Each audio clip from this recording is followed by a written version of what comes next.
Welcome to Profitable Women, a podcast for the female business owner who wants to build a profitable and sustainable business that aligns with their life. We will talk about the money stories impacting your decisions, financial strategies to grow your profits, and how to embrace your female superpowers. I'm your host, Sheila Hansen, certified public accountant, business mentor, and certified coach.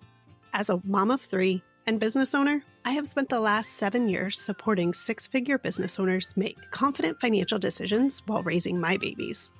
After making the hard decision to leave my job at a public accounting firm when I had my oldest, I'm now on a mission to empower women to build wealth without sacrificing themselves.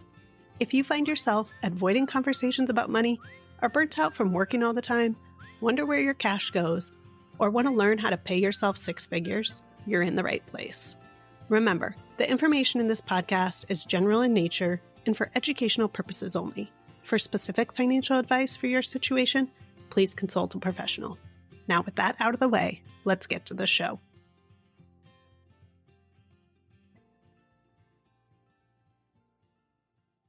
Welcome back to Profitable Women. It feels so good to be able to say that. It's been a while since I've been behind this microphone, and I knew the podcast would come back eventually. I just didn't know when.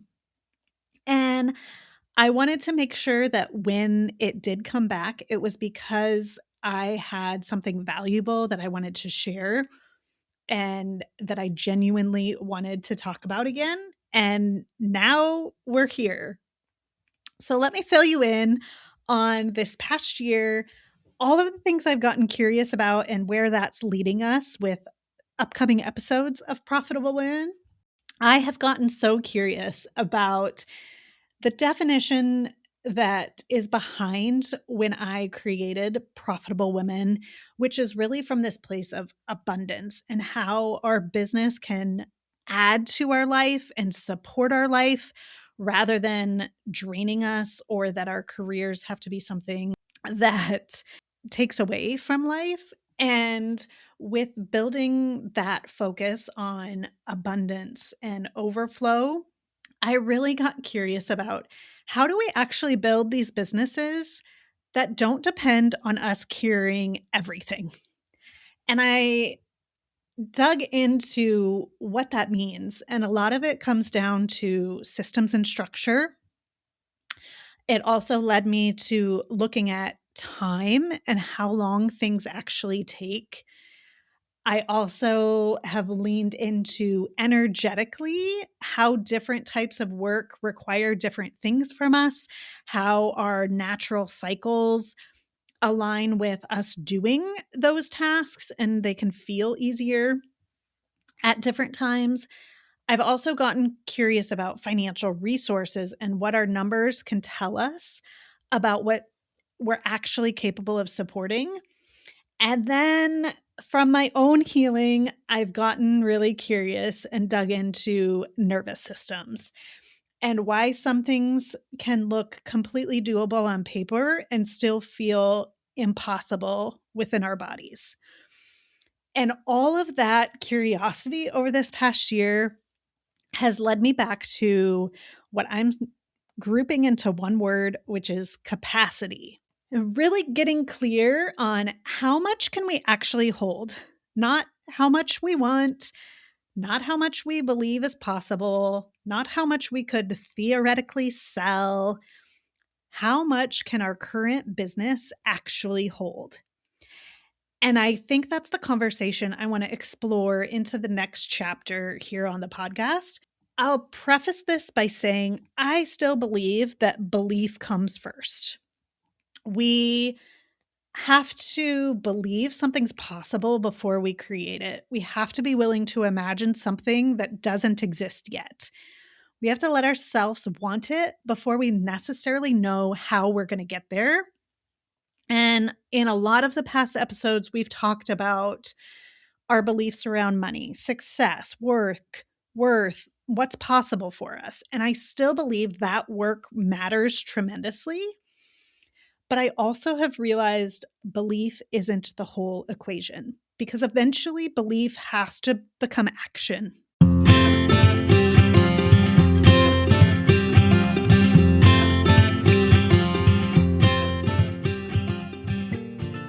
If you've been listening to episodes here on Profitable Woman and thinking, okay, I understand these concepts you're talking about, but how do I actually apply this to my business?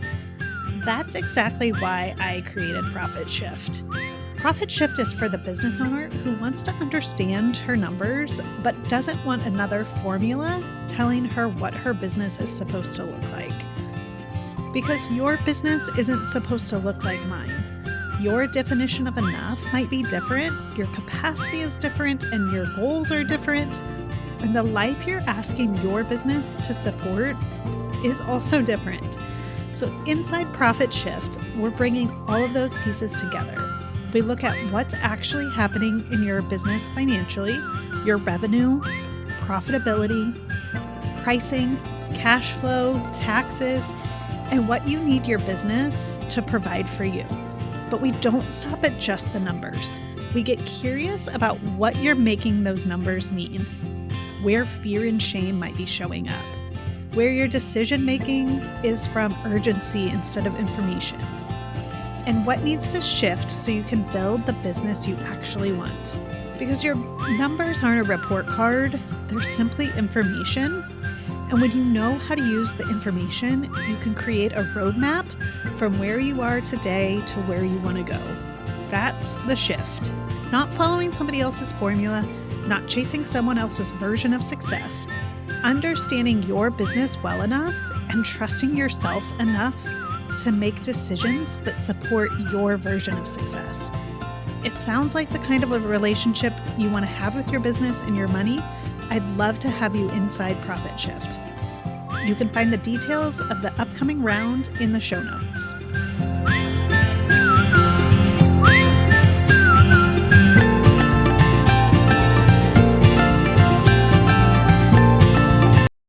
If I believe I'm capable of building $1 million business, that's powerful. But do I have the systems to operate $1 million business? Do I have the time, the team, the financial resources, the energetic capacity? And maybe most importantly, can my nervous system tolerate the decisions, visibility, responsibility, uncertainty, and growth that might come with that business? So, in other words, you could say, have I built the vessel capable of holding the thing I say that I want? And that question has been a huge part of my journey over this last year, taking some time away and pausing to really dream again. So instead of saying, how am I going to do this? I did start with, what could this look like? What do I actually want? What would feel really good? And what kind of business do I want to be running? What do I want the mission to be behind it? And what kind of life do I want that business to support? And I think I'm seeing this theme come up in women maybe around my age. Maybe they've had a period of success and then they really start to question, is this the thing I truly want? I've built success, but what if it was the wrong kind of success? Who am I? Who is underneath all of this? And those are the questions that we're starting to get really curious about. And when we dream and we let ourselves visualize that for a bit, then we can start to get into that practical side again that starts to get curious and say, okay, if that's where we're going, what needs to exist to support it? And that's where things got really interesting for me, because I realized just how much of my business was held by me. Information was in my head. Processes were in my head. Timelines lived in my head. All of the decisions were getting made by me. And when your business is being held together by your brain, your memory, your ability to continue to make decisions, there is a limit on how much you can grow. Not because you're doing anything wrong, there's just simply only so much one human can hold. So the road for me started with information, and I got really curious about, Where does everything live at? Can the members of my team access the information when they need it? Can we create central places for things instead of constantly searching for them? Once we got that addressed, we moved into processes. What are the actual steps required to complete something? Can someone else follow those steps, or are they not clear enough? Where are we making the same decisions over and over and over again? What could become standardized? What needs to be different depending on the specific situation? And then that dug into, once we knew the process that it took to complete tasks, we really dug into time. And this was one I had a little PTSD from past accounting life and having to track all of my time, because at that point, so much of my worth was tied into time. This time around, I could really use it as a resource and a tool. How long does something actually take? Not how long we think it takes, not how long we wish it took. How long does it actually take? Because once you know that, you can start talking about real capacity. If a client requires 5 hours of work every month and your team has 10 available hours, you don't have capacity for 5 more clients. You only have capacity for 2.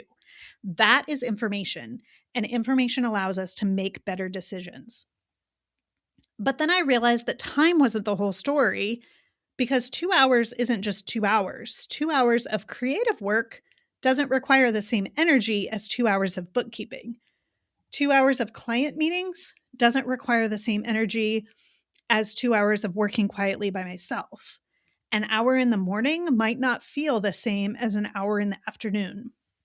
And suddenly, capacity became a much bigger conversation. There's time capacity, energetic capacity, and financial capacity. We can have the time to hire someone, but not yet have the resources to support the hire.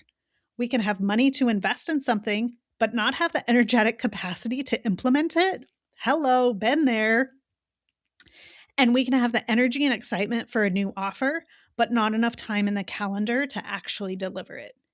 And sometimes what looks like a sales problem or a marketing problem or a motivational problem is really actually just a capacity problem. So that's really changed the way that I think about growth, because traditionally business growth is talked about as more clients, revenue, offers, visibility, followers. But I'm becoming interested in a much different question. What are you capable of holding well? Because I don't just want more, I want to be able to hold more without everything becoming heavier. And that's where the systems and structure come in. I think sometimes structure gets a bad rep. I was there for so long, I pushed it off because I'm someone who values flexibility and freedom and creativity and intuition. But structure can sound really restrictive. Rules, schedules, processes. But I've actually experienced the opposite. The right structure can actually create freedom. When we create a process once, we don't have to make those decisions every single time. When information has a home, we don't have to remember where everything is. When we know how long something takes, we can realistically plan for it. We can understand our financial resources. We don't have to guess whether we can afford something. So, structure reduces decision fatigue. Let me say that again. Structure reduces decision fatigue. It reduces uncertainty and it gives our creativity somewhere safe to land. That's the vessel. The mission can be huge, the vision can be huge, the belief can be huge, but we still need something capable of holding it. And I've started to see that exact concept in the financial work we're doing with our clients. We can tell someone they need to know their numbers, but telling someone to look at their numbers isn't enough. we can actually create a structure that makes looking at them easier. Maybe every month or every quarter, you're going to sit down and have a conversation about money. You're going to look at it. You're going to be there. You know who's going to be there. You know what questions we're going to talk through. You have a safe place to ask whatever questions are on your mind. And you know that we're not there to judge what the numbers are. We're there to get information. And the first few times are going to be uncomfortable because your nervous system might be screaming, we're talking about money. Something terrible is going to happen. And then nothing terrible happens. There's no bear. Nobody's jumping out at you. We are looking at the information. We're asking questions. We're making decisions, and we move on. And we do that again and again and again. And eventually something beautiful happens. The numbers, in a sense, get boring. And I mean that as the highest compliment. Financial confidence isn't necessarily getting excited every time you open your financial statements. Sometimes financial confidence is looking at your numbers and thinking, oh, that's where we are. No drama, no shame, no emergency, simple information. When the system creates predictability, that creates familiarity, and that creates safety. That will free up so much energy that can go towards creativity and relationships and dreaming and towards that next thing you're being called to create. Which brings me back to where I started. Belief does come first. I don't want us to stop dreaming. I don't want us to become so obsessed with capacity that we only create what our current circumstances can support. Because your current capacity doesn't have to be your future capacity. That's the whole point. We get to expand.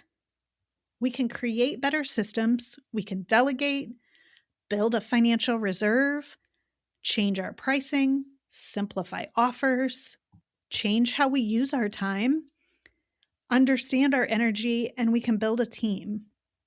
And you can make decisions once instead of making them 47 times. You can increase your capacity.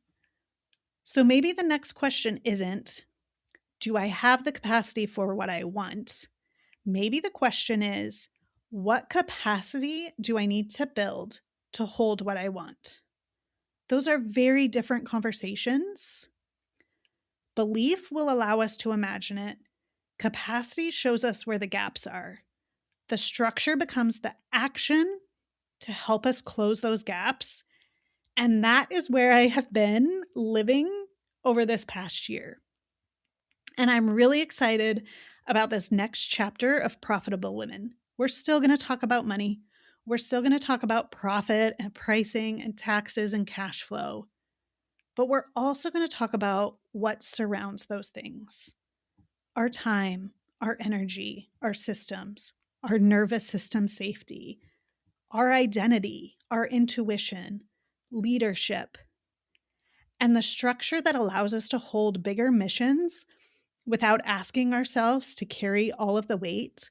Because I don't think the goal is simply to build a bigger business.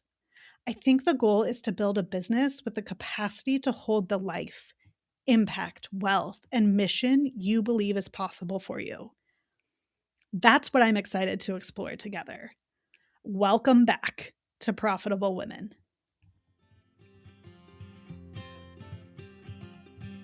Thanks for tuning in to this week's episode of Profitable Women.